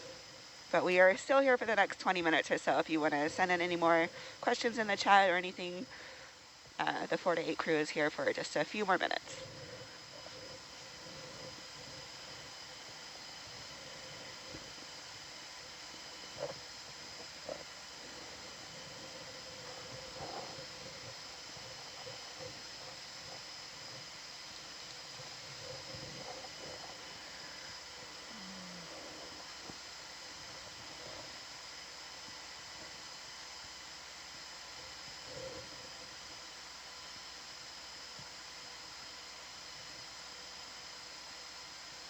So that's a really great question that just came in.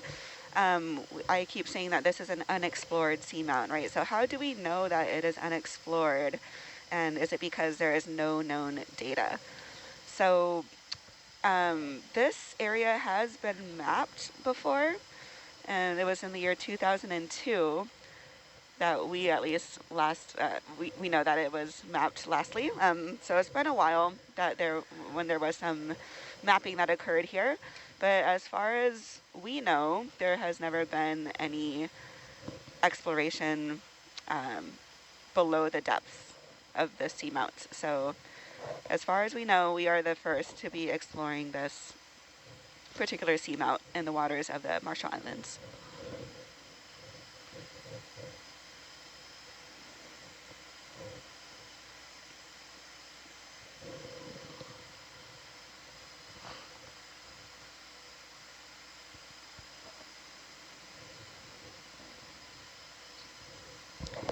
Kelsey, your aunt from Arizona is tuned in. She's saying hello. Oh, no way. Let me say hello. Hello. Love you. Aw. Hope to see you at the wedding.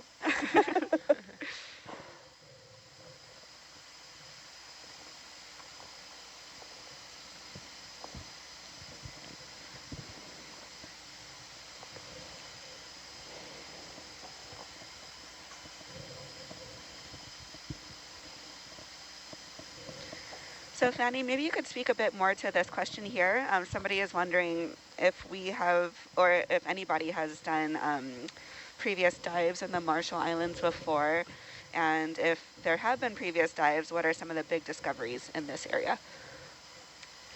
So as you mentioned, as far as we know, at least most of the seamounts here in the Marshall Islands have not been visually explored. So they have been mapped using a sonar mounted on a ship. So that means that we don't actually go underwater, but we're still able to get an idea of the general topography of these underwater features. However, there are no known ROV or any other dives that were conducted using any other type of vehicles or towed camera systems at this depth. We do have some data in some of the seamounts that are located in the National Marine Sanctuary of the Marshall Islands, which was established recently. National Geographic has a program called Pristine Seas, and they conduct surveys. So here in the Marshall Islands, the visual surveys that they conducted were primarily in relatively shallow water. The deepest were around 100 or so meters, where they use either in the shallow water scuba divers, or they had a submersible, but that also was not diving really in the deep ocean in this part. However, they also deployed baited camera systems, which is basically a camera that you drop on the seafloor and you have a bait attached to it, and that allows you to document communities of scavengers, so fish that are attracted by the bait, and then you filming them. So we have some data on that. I know that a few sharks and fishes were observed on these camera systems, but that's basically the only data that we have in terms of deep sea biology in the Marshall Islands. And again, that data is really limited to these scavengers that are swimming towards the bait, but we do not have any information on any other organisms that live on those underwater features. Awesome. Thank you so much.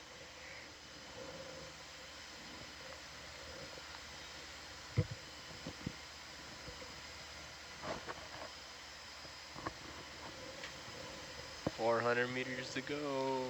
You had to point at it, didn't you? Yeah. 400. That's not so far. We're almost there.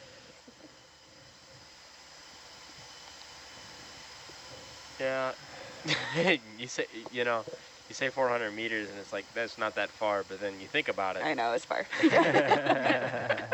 just thinking more for kind of myself crazy. than anyone else. In comparison. Yeah. Don't worry about it, Mike. Yeah, I'm not. I'm just making note.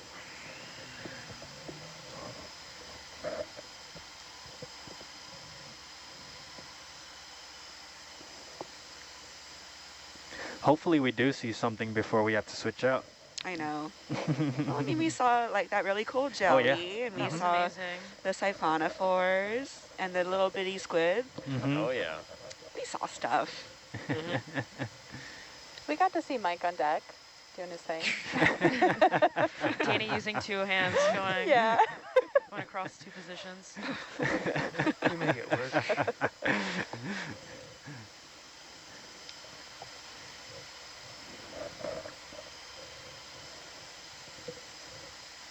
And then this is another question that I'm personally curious about myself. Somebody is wondering if there are any thermal vents in this area. Do we have any clues that there might be hydrothermal vents around here? So any areas that is volcanically active as potential hydrothermal vents, do not think that we will be expecting this here. However, the geologist on board probably will have a better answer to that question. But we don't know. I mean, area hasn't been explored at all. And there are areas where you still have hot water coming out of the seafloor. There are no hydrothermal vents. A few years ago, Nautilus discovered this on this base of this seamount, Davidson Seamount, which is located off California, some large aggregations of octopus on the seafloor, and named that area Octopus Garden. Aww. And in those areas, they discovered that the octopuses were actually brooding their eggs in those cracks on the seafloor. And you actually could measure that there was some relatively warm water coming out of those cracks. So generally at this depth, so the Octopus Garden was at a depth of about 3,000 meters. The depth in the water is about 1 to 2 degrees Celsius at this depth. And in those cracks, the water coming out of the cracks was about like 10 degrees Celsius. So it doesn't seem very warm, but it is actually much warmer than the ambient water. And they realized that by putting their eggs in those cracks, that would significantly decrease incubation time. So the eggs were developing faster, and the octopuses were hatching quicker. So they estimated that if they lay their eggs outside of those cracks, it would take at least a decade or more for these eggs to hatch. And keeping in mind that the female octopus is actually staying with her eggs the entire time, right? Oh, wow. They do not just lay their eggs and leave. They just stay there, and while they're doing that, they are not eating either. So after the eggs hatch, actually the female dies. Whoa. And so by putting them in those cracks, they could decrease those times by less than 5 years of incubations. 5 years of Jeez. incubation, really? That's crazy. That is crazy. Yeah, that's definitely way more than I thought. Wow. And that's amazing to think about because, yeah, like I California as my home, and I'm thinking about, gee whiz, that's happening just off the coast of where I live. It's really, really interesting. So was it multiple species doing It's this? one species of the genus Musoctopus. But what's really striking is that, again, at this depth, 3,000 meters, you don't have like high densities of organisms, right? You think that this is like a very food poor environment, very sparse. And here they show up and it's like thousands of them in that area. And we don't even know, like, how do they know they have to come here, right? Like, it's just it's very mysterious and very unexpected and very cool too, because this part of the world, especially off California, is probably one of the areas that is the most explored in terms of deep sea. And still you're discovering these things that we had absolutely no clue were existing, right? These really large brooding aggregations in this area. And the other thing is that because the female dies, after that, that provides actually a lot of food and fuel the environment, because you have a lot of other organisms that are now able to eat these dead octopuses. Also, you have some animals that wait for the hatchling to come out of the eggs, which is a little bit sad to see, like some shrimps that wait for the baby octopus to catch them. So obviously, they're basically fueling that food web over there. And that's a huge input of carbon in an area that is generally food limited. Wow. That's very interesting. So you said that these cracks are providing heat pretty much. Yeah. Right. And that seamount is not volcanically active, so we think that it's something that is not very well known, but seamounts like oceanic islands, they act like kind of a sponge, right, where they absorb a lot of water, and then this water can get transported in the subsea floor. And so that's when it could warm up and come out in another seamount. So you can have one seamount, absorbing that water, and then you will have hot water coming out of another seamount. Oh, wow. Because they're all connected in the underground from one to another. And this is something that is suspected to be more common than we thought was, but still very something that is very unknown yet. That's crazy. The very complex circulation in the subsea floor. So what you're pointing out is that something similar, we could see that here. That's exactly what I'm going for. Yes, it would be really cool to see that. But in theory, and that's one of the things that we think, is that these large aggregations may be more common than we think of. It's just that you just have to find them, right? There's just no way to predict where they are going to be. Because hydrothermal vents, there are ways that you can detect them. So you have a lot of metals and specific signature in the plume of those hydrothermal vents that can spread out in the water column quite far away. So you can actually change that change in the chemistry in the water that can allow you to track that there might be an hydrothermal vent on the seafloor in that area. But that hot water coming out of those cracks, the chemical composition of that water is not different from the ambient seawater. So there's no chemical cues that you can actually use to predict that this is going on over there. So it is much more difficult to actually find those areas. And in that case, was kind of like, oh, by chance, we encountered this large aggregation, right? That's crazy. So you never know. It's like the megalodon, right? You never know what you're going to find. Probably more likely that we find this than the megalodon. Yeah, maybe. Maybe. But discoveries just never end. Yeah. That's crazy to think about. Yeah. So would it? Sorry. No, please go ahead, please. Would it change the temperature around the area? Could you sense that? Or is it just the cracks? It's because the change in temperature is not that large, it's mostly confined to the cracks. So the direct environment of those cracks, you can detect it definitely. And what they were doing is like using a probe that you hold with the ROV, and you put the probe in the crack. You have to push the octopus a little bit, like put the probe, and that's how you measure those temperatures. But if you go a little bit above the seafloor, you're not really going to detect the anomaly. Oh, wow. Yeah. Wow. But even a very slight change in the deep sea can make a huge difference. For instance, also in the Arctic, they found you have these like sort of microbial mats, which are like filamentous microbes that form these mats on the seafloor. And you have areas where you have emissions of fluid and methane from the seafloor. And in the deep Arctic, the water temperature is actually colder, -1 degree Celsius. And you had a very slight anomaly on those microbial mats due to these fluid emissions coming from the seafloor. This is maybe, what, 0 or 1 degree Celsius, right? Or even less than that. And well, you had all these Kate egg cases on those mats, and they think it's similar thing where they're laying their eggs on those microbial mats and taking advantage of this very slight temperature anomaly, probably once again to make development faster and decrease incubation rates. Holy moly. Very interesting. Wow. Super cool. Yeah, someone online is saying we really hope that we get a chance to see another octopus garden. I mean, of course, that would be an amazing find, and we never know. So as I mentioned a few minutes ago, we are approaching that time for us to go ahead and switch out. I am going to be leaving you in the hands of Giselle now. So Giselle is going to be taking over as a science communication fellow from 8 to 12 our time.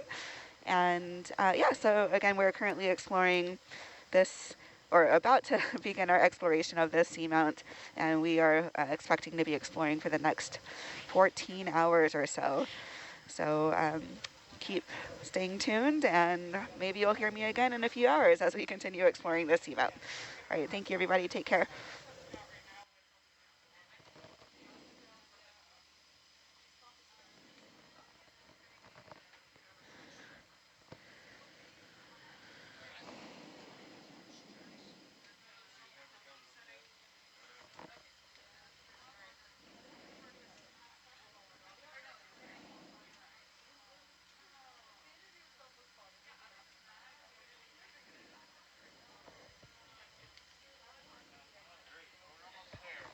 Yep.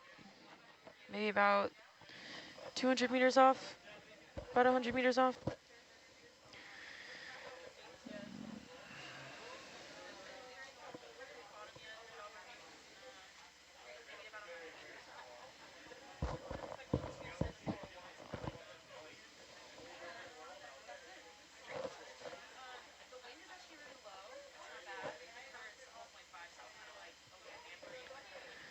Starting to pick up Atalanta altitude at about 100. I'm not online. No, I'm online.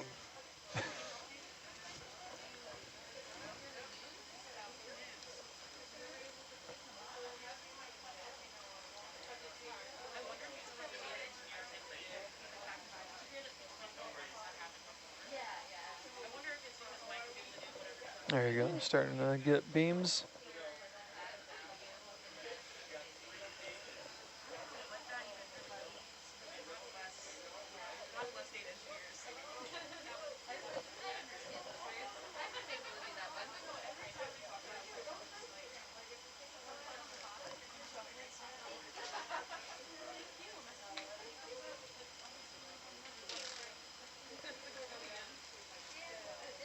$80 meters.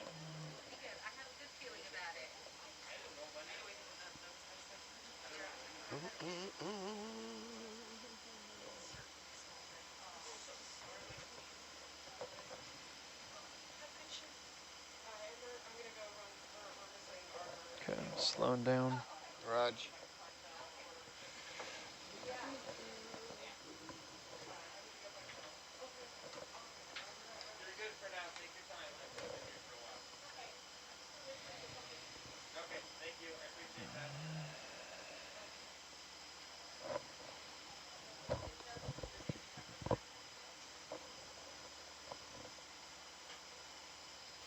Still working through that change of shifts here, so.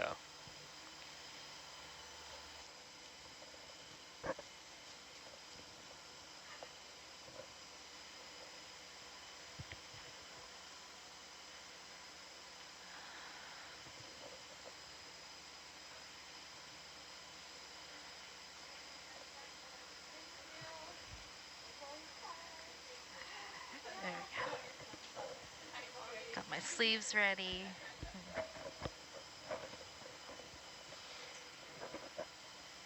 I got nothing. I see that. I'm already cold. I'm kind of like regretting not bringing my hoodie. I was like, it's gonna be fine. I've got my fleece lined leggings. I've got long sleeves. It's fine. It's fine. Everything's fine. Yeah, I agree there. I did not realize how cold it really was in here. Mm-hmm. Yeah. Yeah. It No. depends That's on where cold. you're sitting. So, not all seats are the same. Yeah. Well, to be fair, you do have the warmest seat. Yeah. Not by a whole lot, but some. But it doesn't have holes in it, so Yeah. it's nice and cozy. Ooh. I switched with Gabby once, and I was like, oh, it's so nice.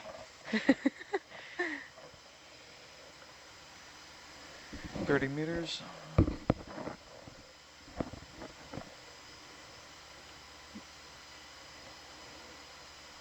You want to hold the bus there? Yep. Coming to an all stop.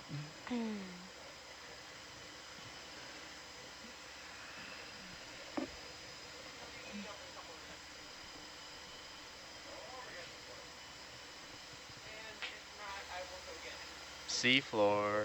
All right. There it is. Ooh. Okay. Auto heading is on. Raj. All right, excellent. Seafloor in sight. Yeah. Fantastic. Welcome to any viewers just tuning in. We have just reached the sea floor. It's always good that it shows up right about where we expected. Mm-hmm. I'd be a little concerned if it didn't. We're at 2,734 meters. Nice. So we're doing a little bit of a deeper dive today. This is a smaller seamount that doesn't have the same kind of relief that we had during our first dive. Okay, coming down to you.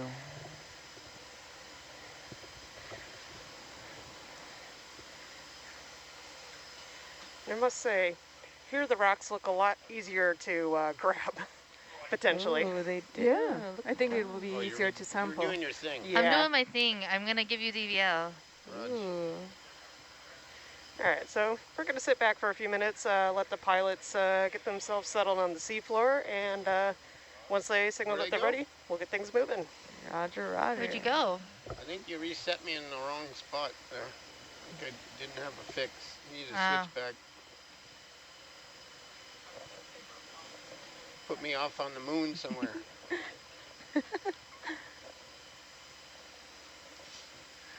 All right.